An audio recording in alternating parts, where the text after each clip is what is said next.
Good afternoon. Thank you for joining us on Spectrum News at 4.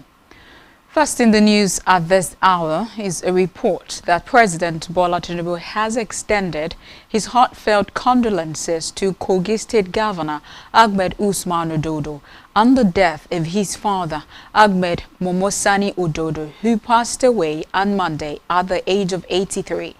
In a message issued today by his special advisor on information and strategy, Bayo Onanuga, the president described the late Momosani as a respected community leader who lived a life of faith and service, leaving behind a legacy reflected in the accomplishments of the children he nurtured.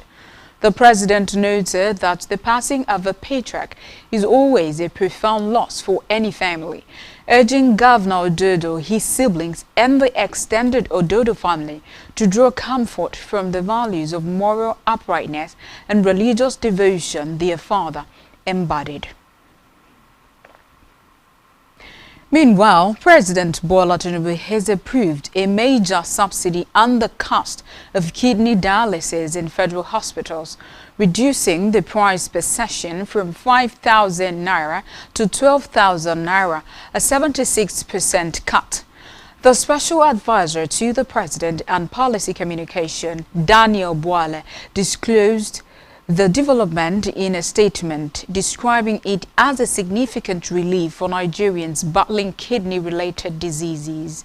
He explained that the new pricing has already taken effect in 10 major federal medical centers and teaching hospitals across the country, with plans to expand nationwide before the end of the year. The hospitals include the Federal Medical Center FMC Ebute-Metta, Lagos, Federal Medical Center FMC Jabi, Abuja, University College Hospital UCH Ibadan, and the Federal Medical Center FMC Owerri. Others are the University of Maiduguri Teaching Hospital UMTH Maiduguri, the Federal Medical Center FMC Abeokuta, Lagos University Teaching Hospital LUTH Lagos, Federal Medical Center FMC Azare, University of Benin Teaching Hospital UBTH Benin, and the University of Calabar Teaching Hospital UCTH Calabar. Away from that, the U.S. government has mandated Nigerian visa applicants to disclose their social media profiles and activities in the last 5 years, warning that failure to comply with the requirement could potentially result in visa denial. But the federal government is in a swift reaction, said it will reciprocate the new U.S. visa policy with equal measures. The U.S. mission in Nigeria issued the warning via a tweet on its official X handle, saying defaulters could also be denied future entry into the United States.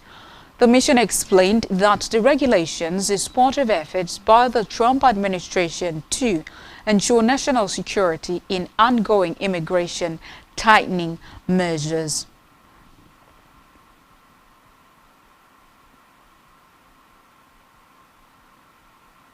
Meanwhile, the Federal Ministry of Education has released admissions into federal unity colleges across Nigeria through a fully automated admission process, according to a statement released today by the Director of Press and Public Relations, Boriowo Folashade.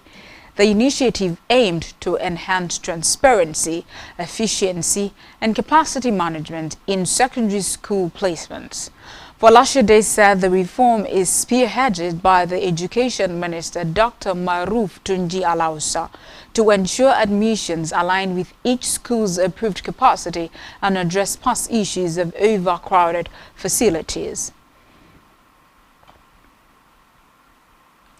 In another development, the Revenue Mobilization Allocation and Fiscal Commission RMAFC has hinted on the possible increment of salaries of President Bola Tinubu, Vice President Kashim Shettima, senators and ministers. The RMAFC chairman Mohammed Shehu, who disclosed this, said their current salary was not tenable and unrealistic. Addressing a press conference in Abuja, Shehu said the current salary structure had been unchanged since 2008, despite a hike in responsibilities and economic challenges.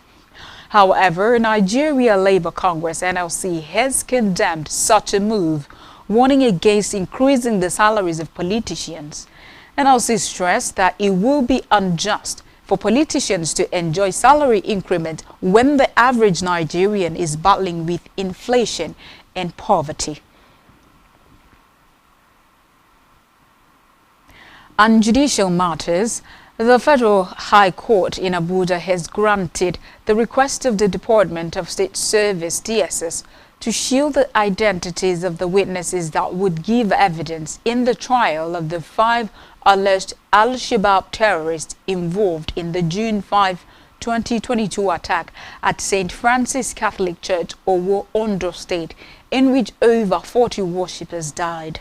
Justice Emeka Nwite granted the request today while delivering in an ex parte application filed and argued by the DSS.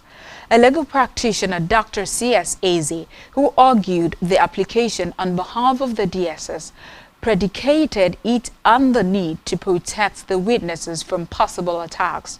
He argued that terrorism cases are so sensitive that witnesses must be protected and in order of the court. We move now to Africa, where Sudan's Army Chief General Abdel Fattah al-Burhan has launched a sweeping military reorganization to tighten his grip on the armed forces amid ongoing conflict with the Rapid Support Forces (RSF). Burhan also made key leadership changes within the military, appointing a new Inspector General and Air Force Chief, while retaining General Mohammed Othman al-Hussein as chairman of the Joint Chief of Staff. The move follows the retirement of senior officers and is seen as an effort to reinforce his control over Central and Eastern Sudan, even as fierce clashes continue in the West. On the foreign scene, Switzerland today said it would grant Russian President Vladimir Putin immunity if he came to the country for talks on peace in Ukraine, despite the International Criminal Court's arrest warrant. Swiss Foreign Minister Ignazio Cassis told a press conference that, under certain circumstances, he would be allowed to set foot in Switzerland. Recall that last year, the Swiss government defined the rules for granting immunity to a person under an international arrest warrant. French President Emmanuel Macron raised the possibility of a peace summit between Putin and his Ukrainian counterpart, Volodymyr Zelensky, being held in Europe, in a neutral country, maybe Switzerland.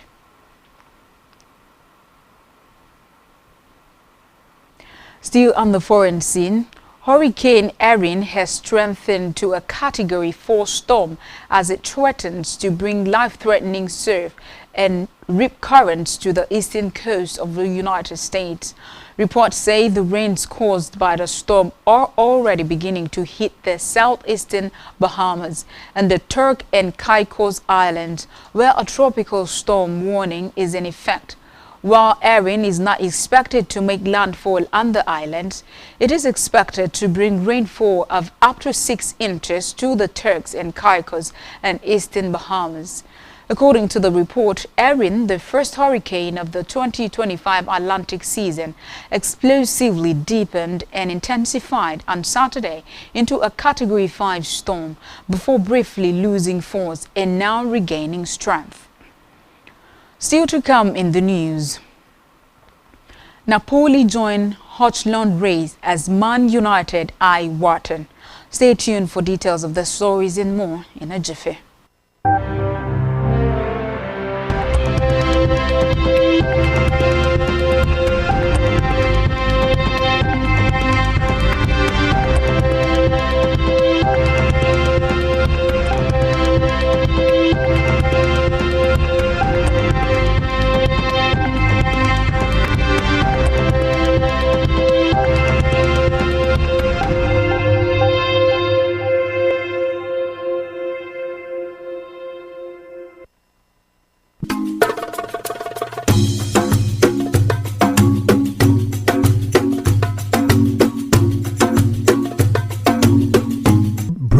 your horizon is what every living being not only genuinely desires, but heartily pursues and intentionally invests in. For in the gathering of men, only those whose minds are in tune with the dynamics of the past, present, and future innovations, inventions, politics, and governance are respected.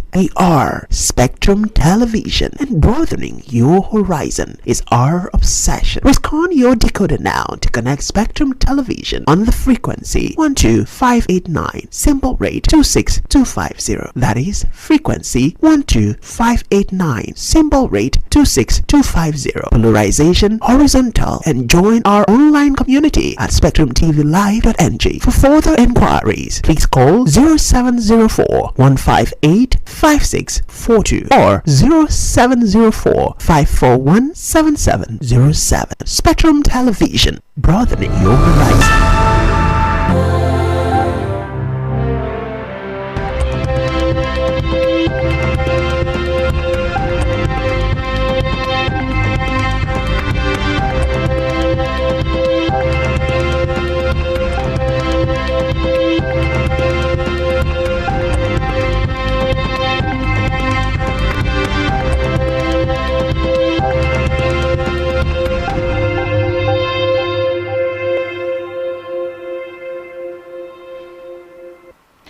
Welcome back. Now we conclude the rest of our news stories.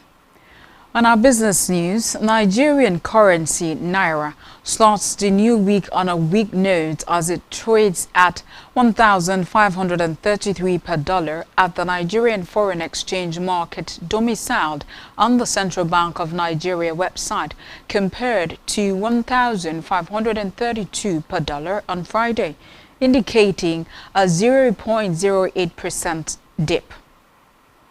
The exchange rate touched an intraday high of 1,535 per dollar, and the lowest rate for the day was 1,532 per dollar amidst rising external reserves, which stood at $40.7 billion as of last Wednesday.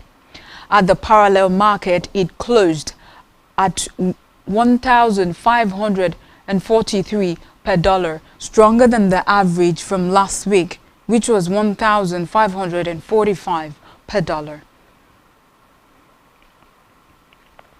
In health, the United Nations Children's Fund, UNICEF, has warned of the impending humanitarian crisis in Nigeria following a major funding shortfall that threatens critical health, nutrition, education, and water projects across the country.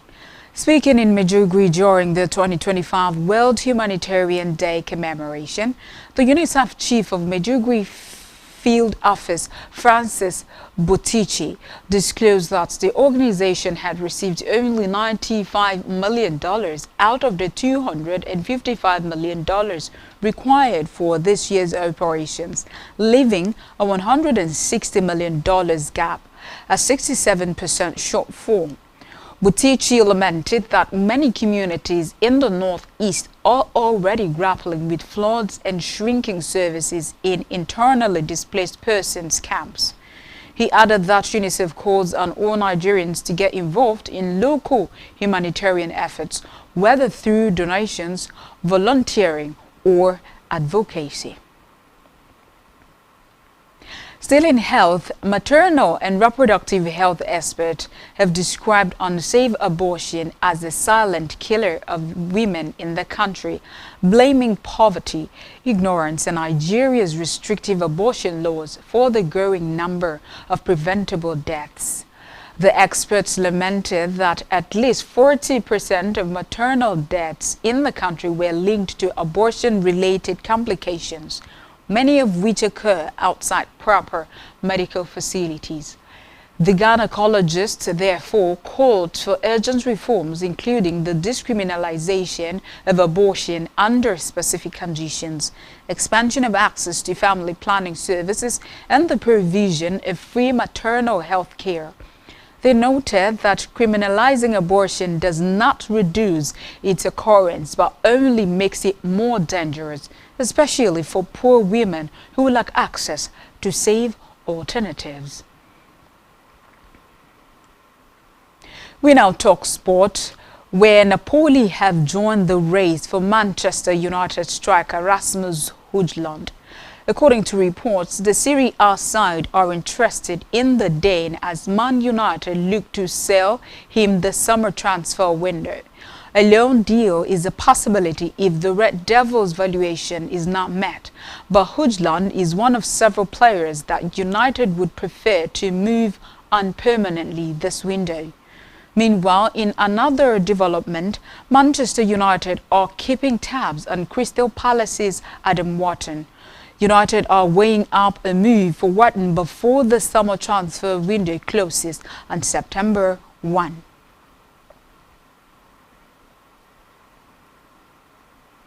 Still in sports, world number 3 Iga Swiatek has said that winning the Cincinnati Open has given her a boost of confidence before the US Open begins on Sunday. The six-time Grand Slam champion secured a dominant 7-5, 6-4 victory over Italian 7th seed Jasmine Paolini to clinch a maiden title at the WTA 1000 event. The 24-year-old now heads to Flushing Meadows, looking to claim a second US Open title in the final Grand Slam of the season, having triumphed at Wimbledon last month. On our entertainment news, the Nigerian Film Corporation (NFC) has dismissed social media rumors alleging the death of its managing director Ali Nuhu. The speculation started after a Facebook user, Ifeoma Chibu, who had died, while also expressing hope that the report was false. However, another post emerged alleging that the veteran actor and filmmaker had lost his life in a fatal car crash. In a statement issued Monday evening, Brian Atuk, the NFC's Director of Public Affairs, debunked the claims as false and malicious, affirming that Nuhu is alive, well, and fully carrying out his responsibilities. The NFC also cautioned that measures are underway against individuals behind the spread of the misinformation.